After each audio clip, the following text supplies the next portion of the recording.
Ok, chicos, pues muchísimas gracias. Como les reitero nuevamente, la bienvenida a esta capacitación. Me presento, mi nombre es Cristina Hernández, soy contadora pública y tengo poquito más de 12 años de experiencia en esta bonita carrera, y el día de hoy les vengo a hablar de un tema bastante interesante y que creo que ya era hora que empezáramos a tocar este tipo de situaciones, porque no me lo van a dejar mentir, el tema de régimen simplificado de confianza pues vino a darle muchísimas cosas interesantes a algunos contribuyentes que anteriormente no estaban tributando en ningún régimen, perdón.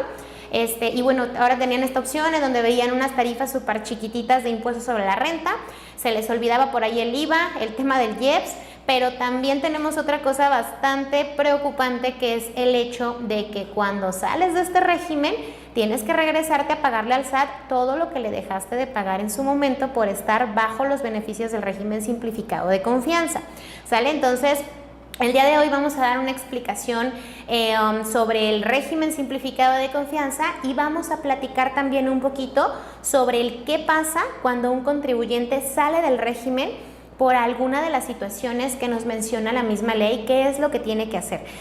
Nos pasó de una manera planificada, pero nos pasó al final de cuentas, que es que algunos de nuestros clientes intencionalmente empezaron a tributar en régimen simplificado de confianza, y ya sabíamos que iban a salir de este régimen a mitad del año. Entonces nosotros tomamos ciertas precauciones para que el impacto de los pagos provisionales que tenían que hacer no fuera como el que cuando no te la esperas, ¿sale? Entonces, en nuestro caso, nosotros lo planeamos, lo previmos, tomamos, como les digo, ciertas precauciones, pero al final de cuentas, en el momento que salieron nuestros clientes del régimen simplificado de confianza y pasaron a tributar, en este caso, actividad empresarial, pues bueno, nos dimos cuenta que realmente hay muy poca información al respecto. ¿Por qué? Pues porque es algo nuevo, es algo que no normalmente nos va a pasar ahorita en el mes de junio, entonces por eso no hay tanta información al respecto. Pero lo que sí sabíamos era que nos teníamos que regresar a meter complementarias, a pagar diferencias, actualizaciones, recargos, compensaciones, entre otras cosas, ¿sale? Entonces lo que hicimos fue obviamente darnos a la tarea de investigarlo, de empezar a hacerlo, a hacer estos movimientos que nos pedían. Buscamos de varias fuentes, porque ya ven que luego de repente te explican en un tema de una forma y luego llega otra y te da otra forma, y etc, y etc. Entonces tienden a ser situaciones en donde pues hay diferentes cosas que te dicen diferentes personas. Entonces pues bueno, en este caso nosotros nos dimos a la tarea de investigar, recopilar información y cotejar criterios de diferentes personas, y pues bueno, llegamos a un caminito. Entonces, como les digo, el día de hoy vamos a platicar sobre qué es régimen simplificado de confianza, para refrescar obviamente este tema, y al final vamos a platicar de qué pasa si mi cliente se va de Recico y ahora qué es lo que sigue, ¿sale? Saludos, Eduardo, desde Quintana Roo. Tenemos acá también otra personita que nos estaba saludando, no recuerdo, ya estaban muchos unos aquí, pero bueno, saludos hasta Quintana Roo. Creo que había otra personita de Puebla, así Lupita Sánchez de Puebla. Y bienvenidos todos, Jesús, Richard, Laura, Nayeli, tenemos acá Noé, Alicia, bienvenidos chicos, todos, están llegando bastantes personas. Entonces, pues bueno, también les voy a adelantar para que no se sorprendan, porque luego de repente también hay personas que desconocen un poquito cómo tenemos este tipo de mecánicas de estas capacitaciones. Pero bueno, esta capacitación es un fragmento de capacitaciones que damos nosotros ya un poquito más completas, con papeles de trabajo, con presentación y con otro tipo de herramientas que les sirven a ustedes, que es nuestra plataforma de Contateca. Y Contateca, pues bueno, es una plataforma que tenemos en Conta para Todos, en donde ustedes se pueden inscribir y tienen un chorro de capacitaciones de diferentes temas, pero todos muy enfocados al crecimiento integral de un contador. Entonces, al final también les voy a platicar cómo es que pueden ustedes entrar a esta plataforma, y pues bueno, para que también puedan conocer todas las capacitaciones que tenemos en esta plataforma, ¿sale? Entonces, pues bueno, vamos empezando. Job, ¿me ayudas con la presentación, porfis? La de Recico. Ahorita van a empezar a proyectarles una presentación que vamos a ir viendo aquí a la par. Yo la tengo aquí también. Ah, ok, perfecto. Ok, Recico. De acuerdo, entonces, pues bueno, vamos empezando. Creo que ya está la presentación. ¿Ya la tienes proyectada? Ok, yo todavía no la veo aquí, pero les digo, son los segundos que tenemos de desfase. Pero bueno, ya está la presentación, sí, ya la estoy viendo. Entonces, pues bueno, vamos empezando con esta plática y nos vamos directamente a la diapositiva número 2, que es en donde hablamos del fundamento legal de dónde viene Recico. Como les digo, ahorita vamos a hacer un refresh de lo que es Recico y al final la parte interesante que es qué pasa si mi cliente ya se fue de Recico y ahora qué es lo que prosigue. Recordando un poquito, en Recico pueden estar actividades empresariales, actividades profesionales y el uso o goce temporal de bienes. Son 3 actividades que nos permiten tributar en el régimen de Recico. En mi opinión, ¿cuáles son a los que más les conviene tributar en Recico? Aquellos contribuyentes que sus ingresos sean tasa cero o que no tengan la obligación del pago de IVA, que sean ingresos exentos, como los médicos que tienen ingresos exentos, venta de casa habitación, que también es un ingreso exento, pueden tributar en este régimen, obviamente si no superan los 3.5 millones de pesos de ingresos en el ejercicio en el cual van a tributar. ¿Sale? Entonces, para empezar, ya sabemos que son estas 3 actividades, sí pueden tributar en Recico. Si haces cualquiera de estas 3 actividades, que no sean perdones, a cualquiera de estas 3 actividades no vas a poder tributar en Recico, y les voy a poner el primer ejemplo que había muchísimas dudas al respecto, que era, oye, es que yo estoy haciendo una actividad empresarial porque vendo productos de limpieza por medio de aplicaciones móviles, ingresos a través de plataformas tecnológicas, ¿sale? Entonces sí estás haciendo una actividad empresarial, pero tu actividad no va a pertenecer a Recico porque tú tienes ingresos por medio de plataforma tecnológica. Entonces, a pesar de ser una actividad empresarial y porque el régimen de plataformas tecnológicas no está derogado, vas a tener que seguir tributando en el régimen de plataformas tecnológicas únicamente por los ingresos que tienes en esa plataforma, ¿sale? Entonces, pues bueno, vamos nada más aclarando este punto para poder ir acotando cuáles son aquellos clientes que sí están correctamente tributando en este régimen, y vamos ahora a darle una revisada general a los requisitos y demás situaciones que nos conlleva este régimen. Siguiente diapositiva dice, también pueden tener estos ingresos los que tengan ingresos por salarios y en general por la prestación de un servicio personal subordinado, y los que tengan ingresos por enajenación de bienes, ¿sale? Si tú tuviste ingresos por sueldos y salarios, sí puedes tributar en Recico. Pero si tuviste, por ejemplo, ingresos por intereses, no vas a poder tributar en Recico. Si tienes ingresos por dividendos, no puedes tributar en Recico. Si tienes ingresos porque tienes una tienda de ropa y también prestas servicios de contabilidad, sí puedes tributar en Recico, porque una es actividad empresarial y la otra es actividad profesional. Entonces, el conjunto de estas 2 actividades sí pueden estar en Recico, porque al final de cuentas pues son las 3 que nos permite. Lo mismo pasa si tienes ingresos por renta, ingresos por servicios profesionales y también ingresos por alguna actividad empresarial, ¿sale? Entonces, aclarando este punto, nos vamos a la siguiente diapositiva, que nos dice qué debes de cumplir o con qué disposiciones debes de cumplir para poder iniciar a tributar en este régimen. Es estar activo en el RFC, tener una opinión positiva y no estar en el listado del 69B. En algunas ocasiones, no en todas, ojo, y esto es por tema de sistema, ya nos ha pasado que, por ejemplo, tienes un cliente, un contribuyente que tiene alguna observación en su opinión del cumplimiento.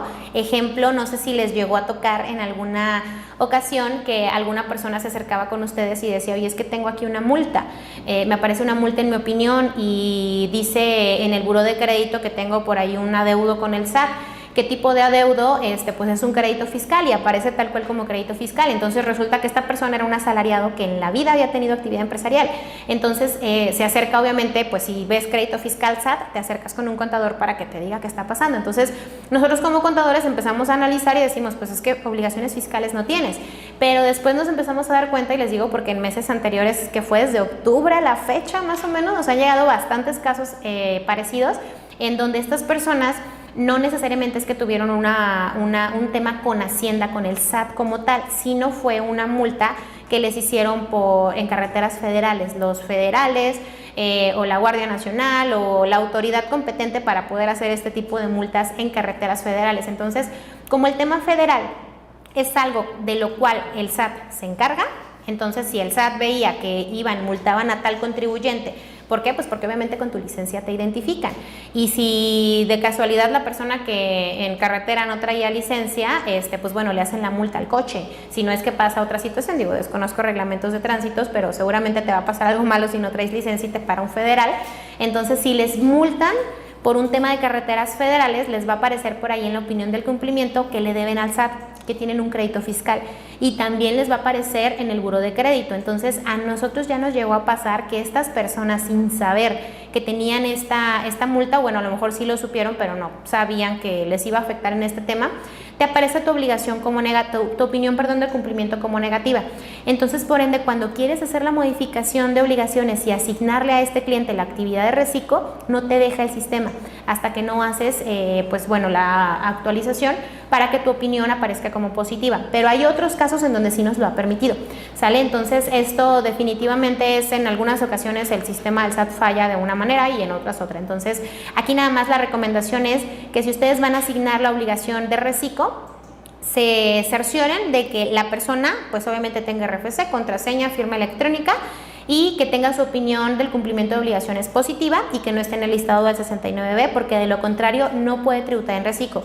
Y aunque el sistema te lo permita, va a tener un problema, porque si lo llegan a cachar, le van a quitar todos los beneficios de reciclo y lo van a hacer que pague sus impuestos, pues como tuvo que haberlos pagado, que es la actividad que le corresponda, que no sea reciclo, ¿sale? Ya sea empresarial, arrendamiento o profesional.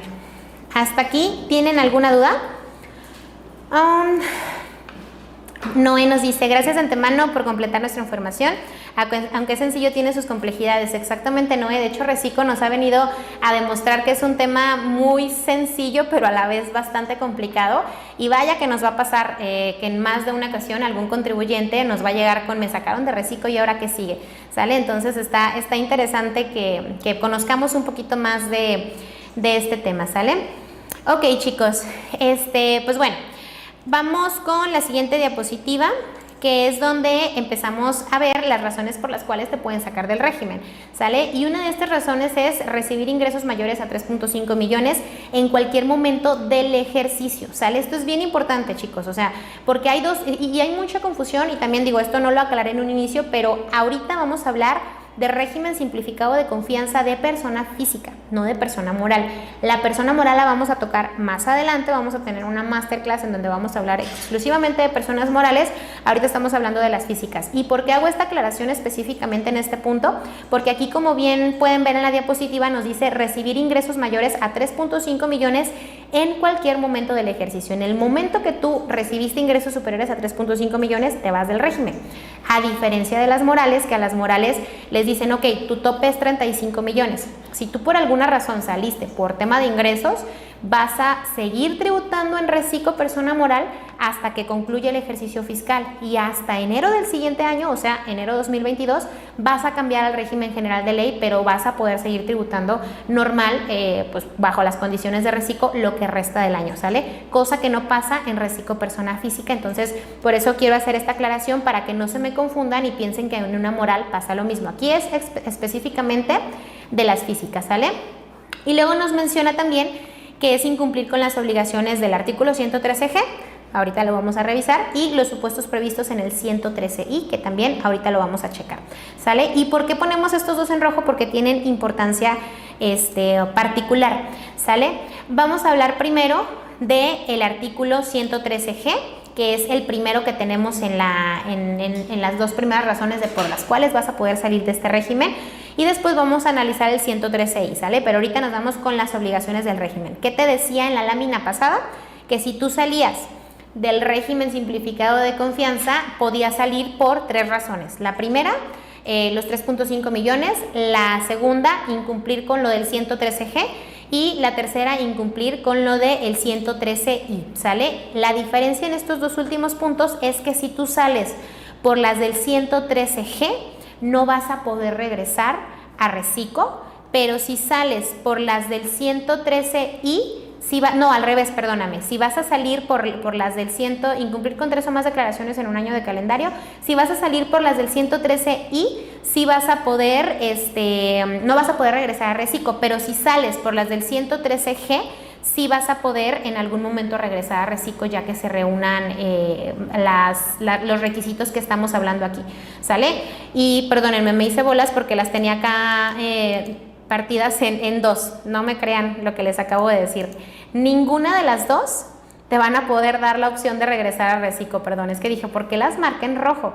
Pero no, ya me acordé. Las del 113G y las del 113I, si tú sales por alguna de estas dos, no vas a poder regresar a reciclo, solamente si sales por ingresos, ¿sale? Aclarándolo, y fe de ratas, porque me confundí aquí con las láminas, dije, ¿por qué las tengo aquí separadas? Pero ya vi por qué. El tema es que si tú tienes algún incumplimiento por estas dos que están en rojo, que es incumplir por las obligaciones del 113G o el 113I, no vas a poder regresar a reciclo. Pero si sales por ingresos, sí, ¿sale? Entonces, aclarando, por ingresos sí puedes regresar a reciclo. ¿Cuándo puedes regresar a reciclo?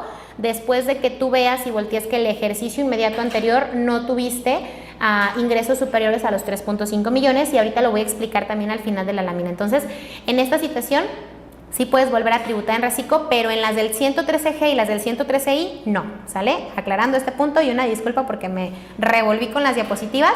Vamos a revisar las obligaciones del régimen, ¿sale? Que entre ellas está una bien interesante que la tengo en color rojo, que es la de contar con e-firma y buzón tributario activo.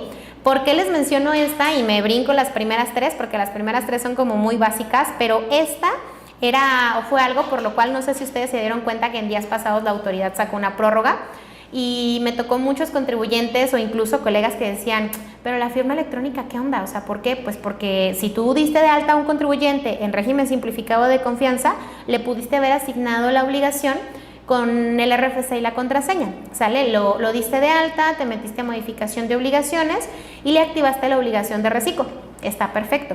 Pero no le tramitaste la firma electrónica porque no hay citas y no puedes, y no has encontrado, y es cita de primera vez. Entonces sabemos que en meses pasados por el tema de las anuales estaban imposibles las citas y todavía siguen, pero ya ha habido un poquito más de oportunidad de agendar ciertas citas. Entonces, de repente, el SAT nos sale con que si un contribuyente, o el año pasado fue lo que nos publicó en su momento en el Diario Oficial de la Federación, y nos dijo que si una persona nos incumplía con lo del 113G, iba a salirse de reciclo. Entonces es, ok, si tú llegas al 1 de enero y no tienes la firma electrónica, no puedes estar en reciclo. Oye, SAT, pero no hay citas. Ah, sí, cierto. Entonces te voy a dar prórroga. A partir de julio, los que no tengan firma electrónica lo van a tener que dejar de tributar en reciclo. Ok, perfecto, SAT, pero sigue sin haber citas.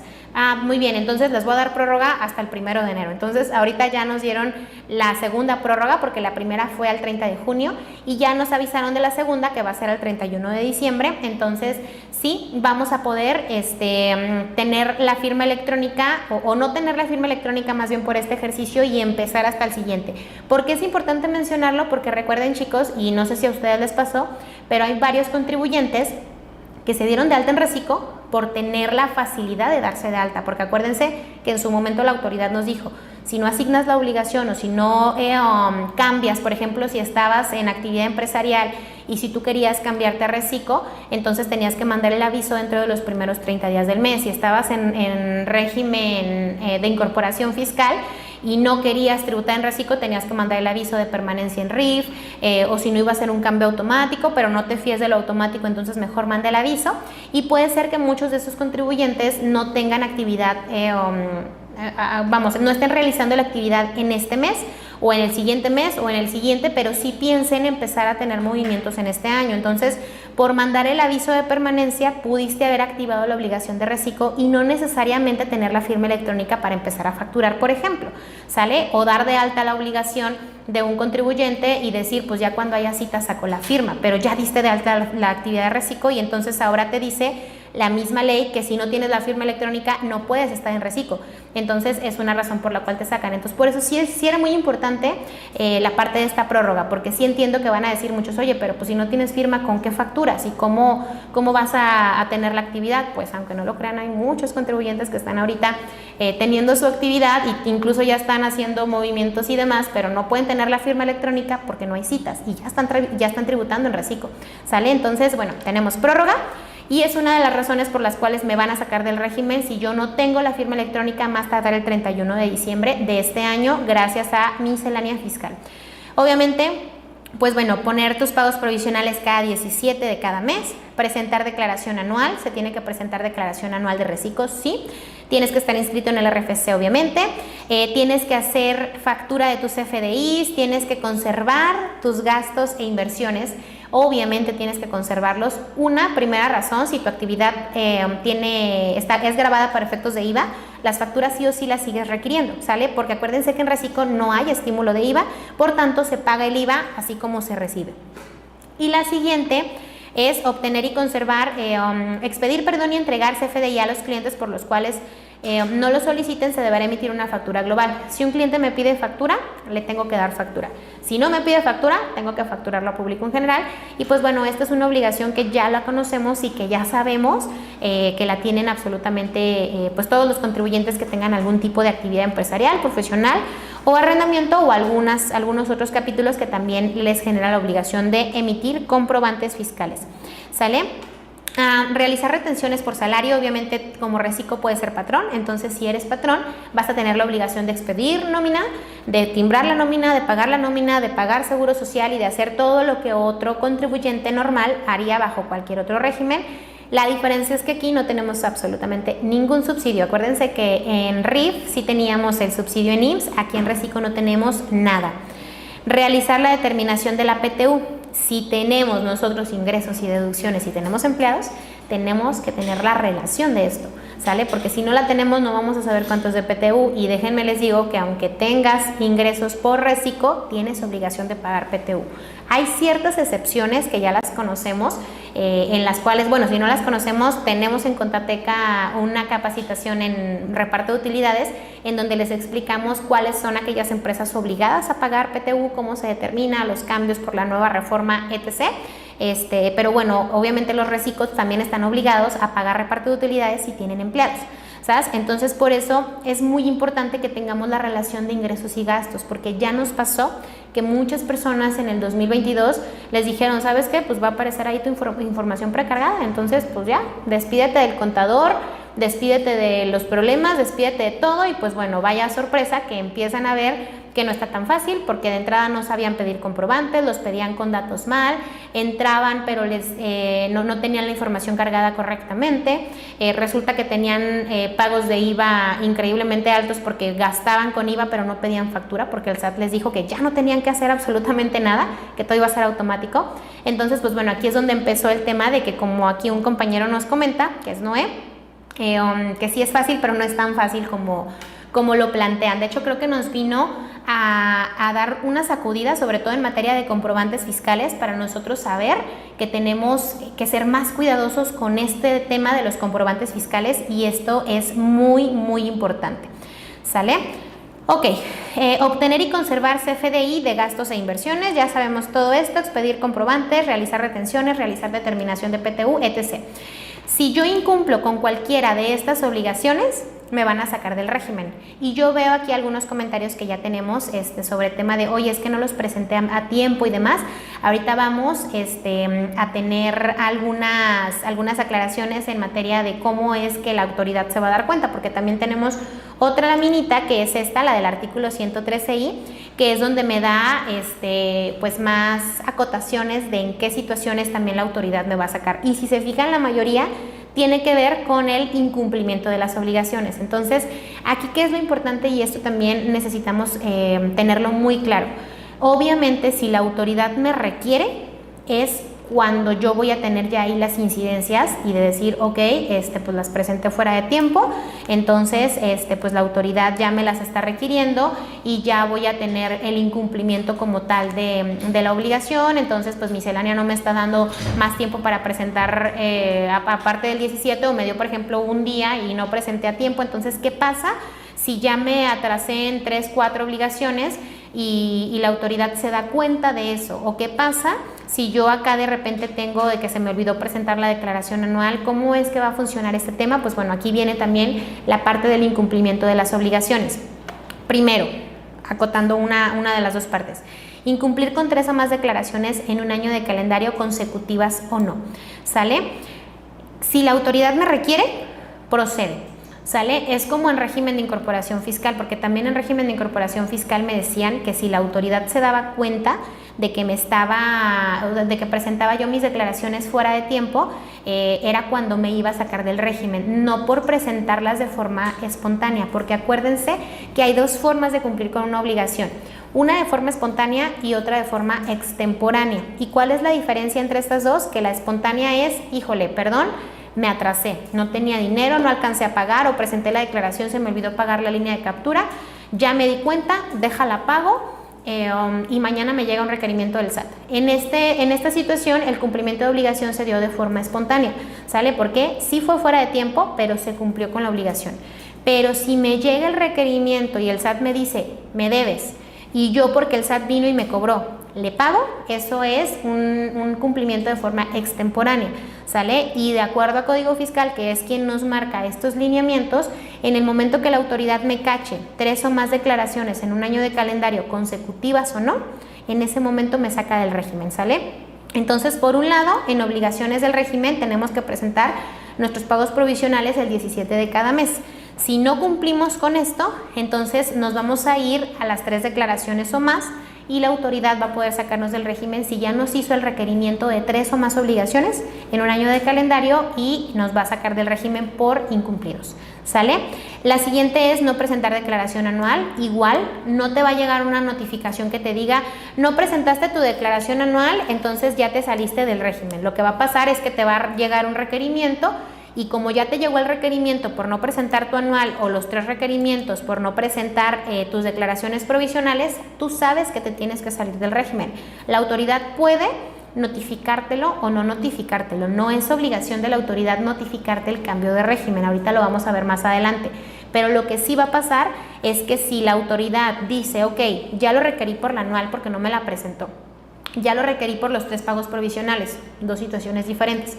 El del anual, en el momento que incumplió y que yo lo requerí, no sé, el 22 de mayo, presenté requerimiento, me pagó o presentó la declaración anual, entonces este contribuyente sabe que a partir del 22 de mayo ya no puede ser reciclo, hace su movimiento, su modificación de obligaciones y se va a régimen profesional porque era contador, entonces incumplió, se cambia de régimen. Y ahora vámonos con el que le requirieron 3 declaraciones en un ejercicio.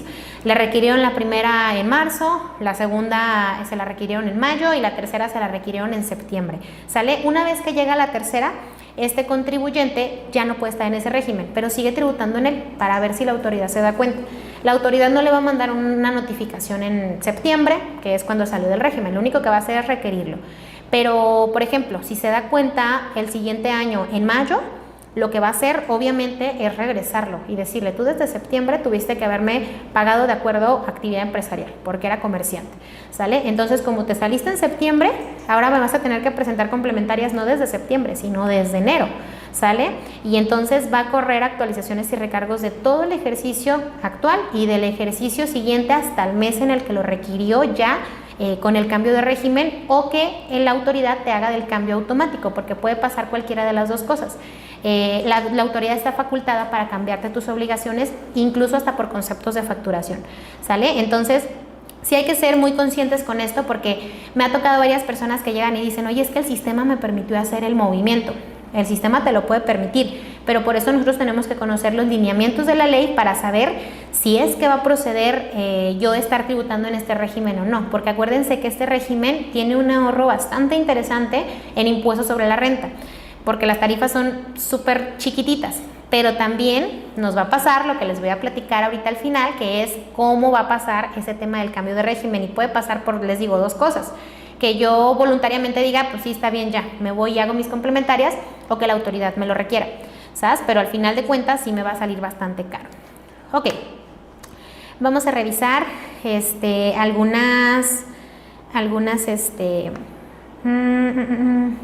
Ok, Miriam Cepeda nos dice, yo entendía que tenías la opción de declarar anual o mensualmente. Si no las presentas mensualmente, se sobreentiende que optaste por declarar anualmente. Sí, Miriam, tienes una opción y esto es una de las facilidades que nos presentaron ya en miscelánea fiscal, porque esto no nos lo presentaron en la ley del impuesto sobre la renta, pero les voy a decir cuál es el criterio de nuestro despacho. Y esto obviamente es totalmente respetable de cualquier otro despacho o cualquier otro criterio de algún contribuyente. Por un lado nos están diciendo que si incumples con tus declaraciones mensuales te van a sacar del régimen, pero por otro lado te están diciendo que puedes presentar tus ingresos en la declaración anual, ¿sale? Entonces, como sabemos que este es un régimen totalmente nuevo y aún desconocemos los criterios de la autoridad, Ahora sí que hay dos tipos de contadores y en este caso, pues bueno, se respeta cualquiera de los dos y es totalmente válido. En nuestro caso, nuestra recomendación para nuestros clientes es vamos haciendo los pagos provisionales. Al final de cuentas, en la declaración anual se va a hacer otro pago y va a ser el mismo porcentaje que corresponda o con sus ajustes correspondientes dependiendo ya de cuando elevas el ingreso a nivel anual, que va a ser una nada porque esta tarifa es diferente al resto. Pero bueno, nos quitamos el problema de que nos vayan a requerir pagos provisionales, ¿sale? Y entonces hay el otro tipo de contribuyente que dice, el otro tipo de contador, perdón, que dice, ¿sabes qué? Pues no, yo hasta la declaración anual. En la declaración anual vemos y si el SAT me saca del régimen o no me lo quiere respetar, pues nos peleamos o yo ya ejerzo mis derechos como contribuyente y obviamente pues todo es totalmente respetable. En el caso de nosotros sí preferimos estar presentando las declaraciones de manera mensual, creemos que es un poquito más sano también para el contribuyente y para que ellos también tengan sobre todo la prevención de si te llegan a sacar del régimen, ¿sale? Porque esto es muy importante, como les digo, al final de cuentas, el hecho de que tú digas voy a tributar todo el año en este régimen, puede que tengas otra razón que no sea necesariamente la de pagos provisionales, que de repente te llegue el negociazo de tu vida y que digas, chin, pues sí, pero no puedo decirle que sea el negociazo de mi vida porque me va a sacar del régimen. Entonces te ponen en esa situación al contribuyente y tú ya te despreocupaste de absolutamente toda tu contabilidad y entonces hasta la declaración anual quieres enterar ISR y solamente funcionaría en contribuyentes que no tengan la obligación del IVA, ¿sale? Porque los que tengan la obligación del IVA de todas maneras van a tener que estar presentando pagos provisionales mensuales de IVA, entonces no le veo mucho caso que presentes solo cálculo de IVA y el del ISR quieras presentarlo a nivel anual, pero como les digo, esto es totalmente respetable y se puede hacer de las dos maneras, la ley te lo permite y sí te lo mencionó en miscelánea, entonces pues ahora sí que es como ustedes se manejen con sus clientes, conocer que existe la opción es bueno, algunos la toman, algunos no, en nuestro caso no la tomamos, preferimos hacerlo de manera mensual, porque pues bueno, la mayoría de nuestros clientes también tienen obligación de IVA, entonces pues no se crean que es tan fácil el solamente enfocarte en uno, pero sí, está muy interesante tu comentario y existe esta obligación para todos los que no sabían. Ok, déjenme leer otra pregunta de las que tenemos aquí, para poder revisar. Si tengo ingresos, ¿qué puedo hacer si los ingresos? Emilio Huerta nos pregunta, si tengo ingresos por intereses, ¿en qué título veo para la presentación de la declaración si estoy obligado o exento? Hay un régimen específico que es ingresos por intereses. Emilio, no me sé el título, yo soy de los contadores que no me sé la ley de memoria, pero sé dónde buscar. Sé que está después del capítulo de las personas físicas y es ingresos por intereses, entonces así tal cual búscalo. Se los juro que tengo muchos colegas que se saben la ley de memoria, los artículos de memoria y te pueden recetar así todo de pies a cabeza la ley. Yo no soy de esos contadores, yo sé cómo buscar, conozco el índice y más o menos ahí buscamos en donde necesitamos la información, pero no me lo sé de memoria. Entonces es en el capítulo de ingreso por los intereses. Ok, de acuerdo, entonces tenemos aquí, es muy recomendable presentar declaración mensual y en abril declarar anual para hacer tus declaraciones de IVA, exacto, Sergio. Pero sí, tengo algunos colegas que sí se animan al tema del anual y les digo, aquí fue más que nada de criterios, porque en su momento, por un lado te decían que te iban a sacar si no presentabas mensual y por otro te decían que podías presentar solo anual, entonces dijimos, no. Y algo que yo les debo reconocer a mis colegas, amigos que también son abogados, es que ya se hicieron peleoneros. En nuestro caso siempre como contadores es en caso de una revisión, en caso de que pase, en caso de que el otro, y somos muy preventivos con muchas cosas. Entonces de repente hay otro tipo de contadores que dicen, no, pues tengo derechos y se vale, y está buenísimo eso porque de alguna manera también pues tienes que exigir tus derechos, no se trata de dejarnos de la autoridad, pero pues evitarnos temas que podemos igual de todas maneras presentarles, ¿sale? Ok, entonces vamos a continuar con la siguiente diapositiva y ahorita me regreso a leer otras preguntitas que están por allí que están bastante interesantes, ¿sale? Ok, era lo que les comentaba en momentos pasados, el artículo 113 del mismo, de los mismos fundamentos de régimen de incorporación fiscal, régimen simplificado de confianza, régimen simplificado de confianza nos dice que nos van a poder cambiar de régimen de manera automática y la autoridad lo va a poder hacer, pero podrá. no dice deberá. Y aquí es donde yo les digo, y yo creo que en muchas ocasiones ya lo han escuchado, cuando en la ley existe la palabra deberás, es no hay opción. La autoridad deberá, no hay opción. Si la autoridad no lo hace, es obligación de la autoridad hacerlo, pero siempre y cuando no exista otra parte en donde diga el contribuyente tendrá que, ¿sale? Entonces, si la única forma por la cual nosotros tendríamos que cambiarnos de régimen es porque la autoridad nos va a llegar a hacer el cambio, pues entonces sería obligación de la autoridad. Y les digo, siempre y cuando no exista un método para nosotros hacerlo, pero en este caso obviamente la autoridad no se va a echar encima ese problema y lo único que te dice es, si yo te detecto, voy a poder cambiarte de régimen. Pero si tú sabes que ya no puedes estar en este régimen, porque ya te estoy avisando más arriba cuáles son las razones por las cuales te sales de este régimen, entonces tú presentas tu cambio y ahí está la actualización de actividades económicas y tienes acceso con tus claves y lo puedes hacer tú solito, ¿sale? Pero si yo veo que no lo haces, también puedo hacerlo. Y obviamente esto no te va a eximir de las multas que te pudieran llegar a causar el hecho de estar tributando en un régimen que no te corresponde, ¿sale? Porque hay una cadenita de situaciones y esto es bien importante que lo consideremos y ahorita lo vamos a ver en la lámina donde vamos a platicar sobre qué pasa cuando me cambio del régimen, que pues sí trae bastante chamba administrativa sobre todo, ¿sale? Y esto es más importante cuando no lo prevés. En nuestro caso, nosotros ya sabíamos que iba a pasar y ya sabíamos más o menos en qué fechas, entonces ya habíamos tomado ciertas precauciones. Pero va a haber muchos contribuyentes que van a salir de este régimen no por decisión propia y entonces por ende no hay una planeación atrás y aquí es donde se va a venir el trabajo interesante, ¿sale? Entonces saber que la autoridad nos puede cambiar de régimen pero que no es obligación. Ahora, pues bueno, aquí ya nos explica cómo está el tema de los pagos provisionales, cómo es que se van a enterar. Aquí de repente al principio hubo una confusión porque, por ejemplo, en actividad empresarial, profesional y arrendamiento, le vas sumando el ingreso del mes anterior y haces un promedio y un nuevo cálculo cada mes y va elevándose la tarifa y se va haciendo un cálculo acumulado al final de manera anual. En régimen simplificado de confianza no es de manera anual, es mensual.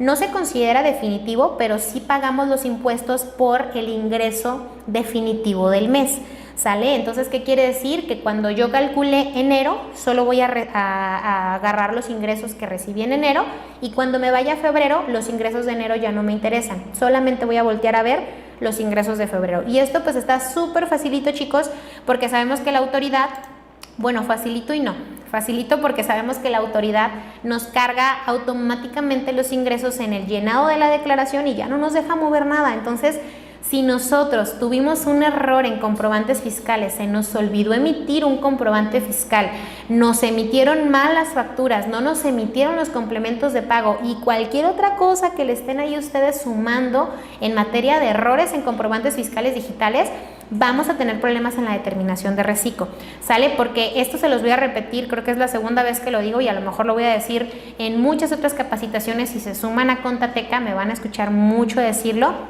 Un sistema no te crea derechos ni tampoco te da obligaciones, ¿sale? Y esto es bien importante porque muchas personas están escudando, es que el sistema me cargó que nada más tenía 50,000 pesos de ingresos, tengo 70 pero ahí dice 50 y no me deja moverle, entonces pues los 50 porque no hay manera.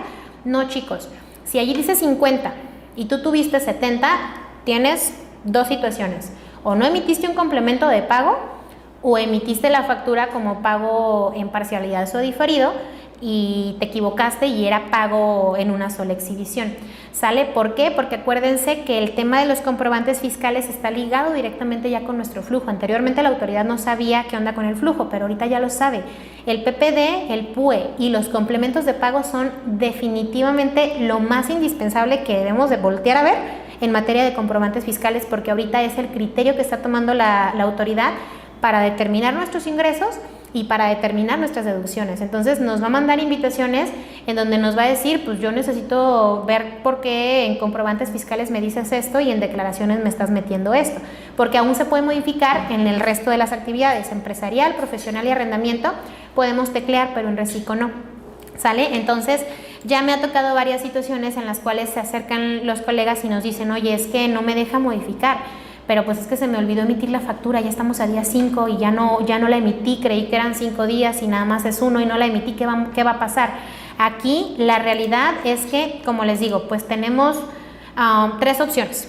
La primera es pagar como está y esperarnos a ver si el SAT no nos reconoce, pagar acumulado el siguiente mes. Si todavía estamos en tiempo de cancelar el documento y volver a emitir otro, pues lo cancelas, lo emites y si te lo actualiza 2 o 3 días después, o mandar una solicitud manual al SAT por medio de mi portal, en una solicitud formal y decir, ¿sabes qué? Pues no emití el comprobante, y pues ahora necesito que me actualices mi base de datos, pero esto crea una consecuencia directa por multa de no emisión de comprobantes fiscales digitales con requisitos, ¿sale? Y con tiempos y demás. ¿Por qué? Porque acuérdense que en materia de comprobantes fiscales no hay cumplimiento espontáneo, a diferencia en declaraciones. Entonces, en muchas ocasiones dicen colegas, oye, pues ¿qué hago? Pues digo, sinceramente aquí es cuestión de ver el riesgo y qué tan representativo es, porque por ejemplo, si estamos hablando que la multa por los comprobantes es chiquita a comparación del movimiento que no facturé, pues entonces valdría la pena que hiciera yo una aclaración manual, pero si no, pues la verdad es que mejor síguele y acumúlalo en el siguiente mes, porque aquí ya nada más tienes el riesgo de que la autoridad te revise por un mes y probablemente ni se vaya a dar cuenta y pasen tus 5 años y listo.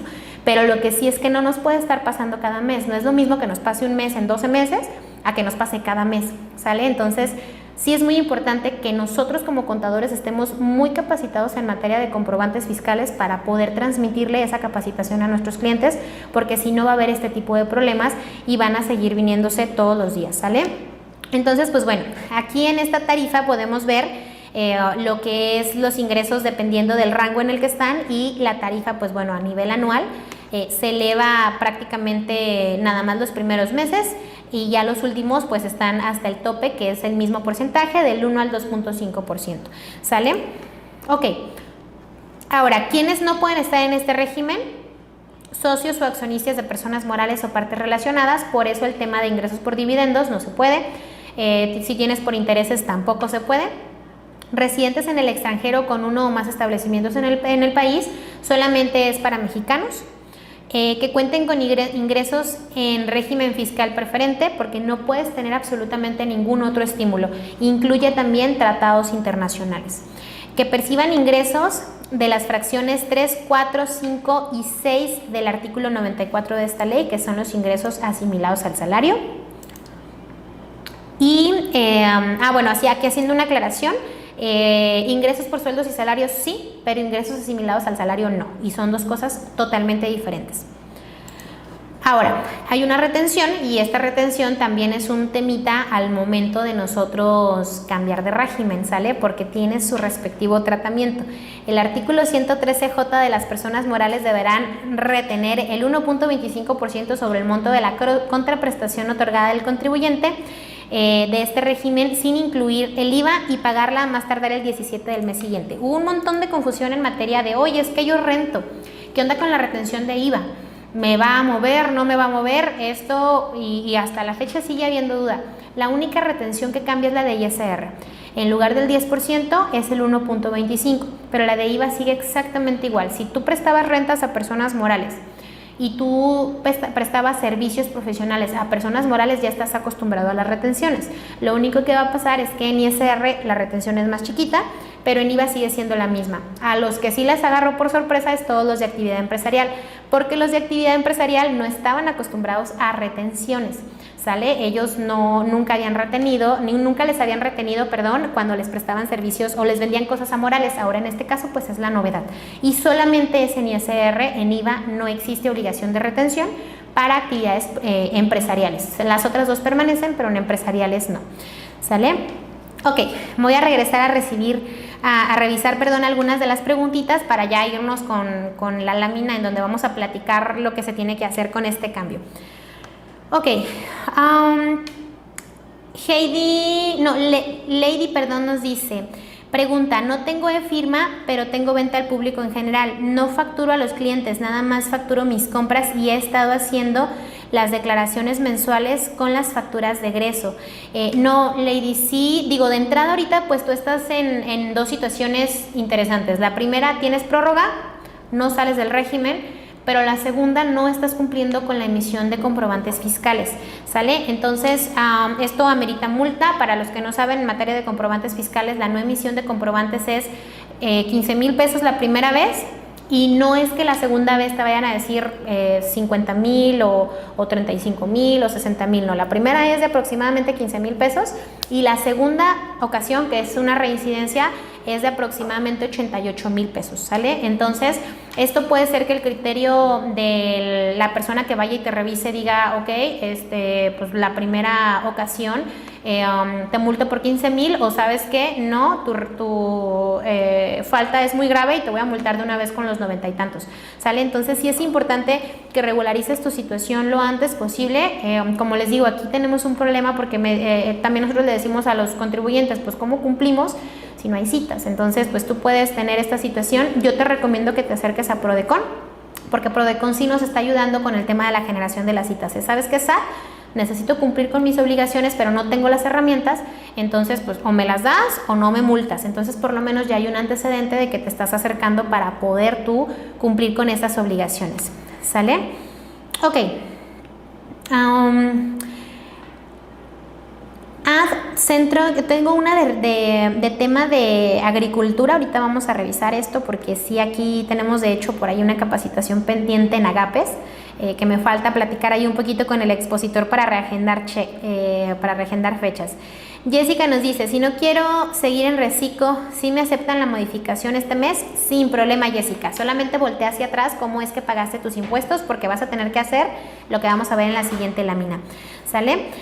Ok, vámonos con la siguiente lámina porque sí veo que ya hay bastantes preguntitas, igual las estoy poniendo aquí por un ladito de mi presentación para tenerlas listas para la siguiente capacitación que vamos a dar, porque sí son bastantes, pero algunas se van a empezar a resolver en la lámina que sigue, ¿sale? Esta va a ser una plática que les voy a dar de qué fue lo que nosotros hicimos una vez que sabíamos que nuestros clientes iban a salir de este régimen, ¿sale? Como les digo, en nuestro caso fue planeado. ¿Y fue planeado por qué? Porque en un inicio algunos de nuestros clientes ya sabían vamos, estaban como que entre sí, que entre no, iban a tener ingresos superiores a los 3.5 millones en el año. ¿Por qué? Porque les digo, esto puede pasar.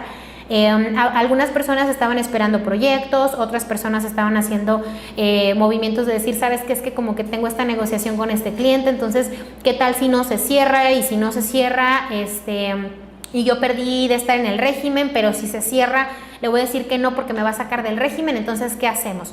Lo que nosotros nos pusimos a revisar primero es, ok, ¿cuál es tu impacto? ¿Cuál es la situación que tienes que tú contemplar si sales de este régimen? La primerita es, ok, ¿cuál es tu actividad? Empresarial, profesional y arrendamiento. Las tres pagan en base a la tarifa de hasta el 35%, ¿sale? Entonces, ¿qué es lo peor que te puede pasar?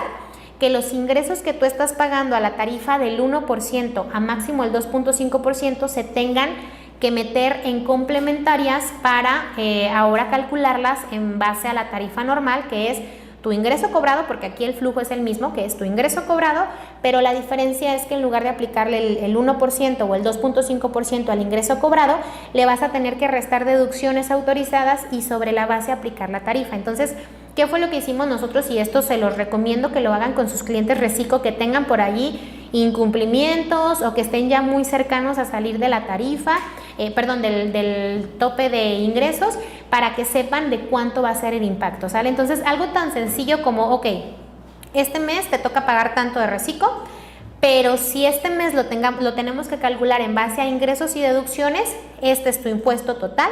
A este impuesto le vamos a restar lo que estás pagando por Recico y la diferencia es lo que te tocaría pagar más recargos y actualizaciones. Entonces, ¿qué es lo que hacíamos? Le mostrábamos al cliente, este es tu ingreso, este es tu impuesto por Recico y este es tu ingreso y tu impuesto por actividad empresarial, profesional o arrendamiento, y esta es tu diferencia que tienes que pagar, ¿sale? Entonces, el cliente ya sabía mentalmente cuánto debía, porque todavía no lo debía, pero en dado caso de que saliera, ya sabía cuánto iba a tener que pagar de enero, de febrero, de marzo, de abril y del mes en el cual ya tendría que hacer este cambio, ¿sale? Entonces, lo primero que les recomiendo es que a sus clientes les digan de cuánto es el impacto. Sobre todo porque, chicos, por el tema de las deducciones. Porque estos clientes eran 3, 4 clientes que ya sabían que podían salirse de este régimen, estuvieron en regla facturando sus gastos, sus deducciones, ¿sale? Pagándolas como tenían que ser, pidiendo su factura, checando la estricta indispensabilidad, todo en orden, o sea, no se desatendieron de la parte de las deducciones, independientemente de que a nosotros para el cálculo en Recico no nos sirviera de nada. Para IVA sí nos servía, pero para Recico no.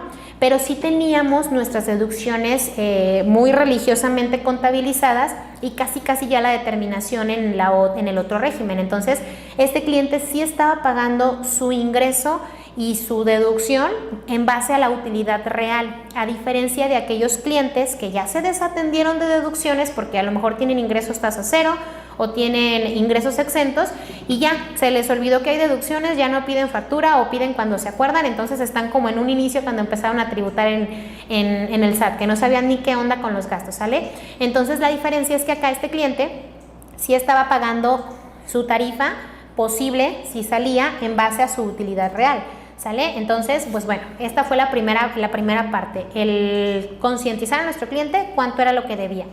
¿Cuál fue la segunda situación?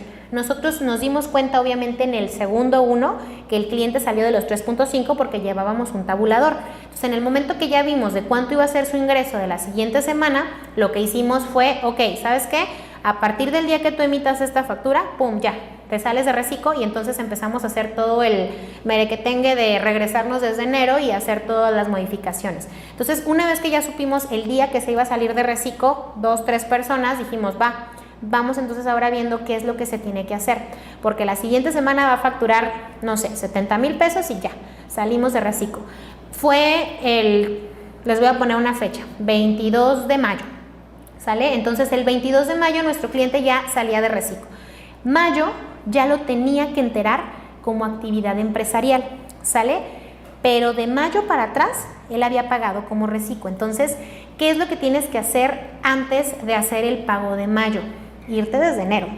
Y la primera situación que vamos a hacer es irnos al pago provisional de Recico como tal, y te vas a ir, en lugar de presentar declaración, te vas a ir a presentar una complementaria. ¿Pero complementaria de qué? Complementaria de la declaración de Recico, no de la actividad empresarial, profesional o arrendamiento, porque ahí no existe todavía historial. Tu historial está en Recico. Entonces te vas a ir al apartado de Recico y vas a presentar una complementaria para dejar sin efecto la obligación fiscal.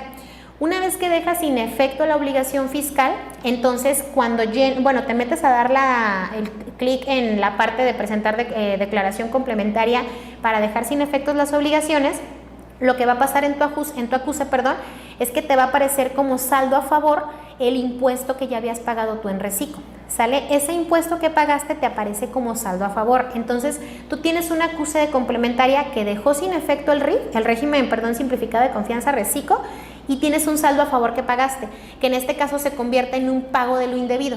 ¿Por qué? Porque no debiste de haber pagado ese impuesto en Recico, tuviste que haberlo pagado en actividad empresarial porque ya te saliste de Recico, ya tu obligación no está allá, está en actividad empresarial. Entonces, cada mes que nuestro cliente tributó en Recico, eso es lo que se hace. Enero, febrero, marzo, abril, mayo no, porque mayo acuérdense que fue cuando salió del régimen, entonces son 4 complementarias para dejar sin efectos obligaciones fiscales. Nuestro siguiente paso es irnos a presentar ahora sí el pago provisional de enero bajo el cálculo de actividad empresarial, profesional o arrendamiento, dependiendo de a dónde se cambió. Entonces se va a presentar como una declaración normal porque no existe una previa. Las declaraciones estaban en Recico, entonces presentas tu declaración provisional como actividad empresarial, profesional o arrendamiento.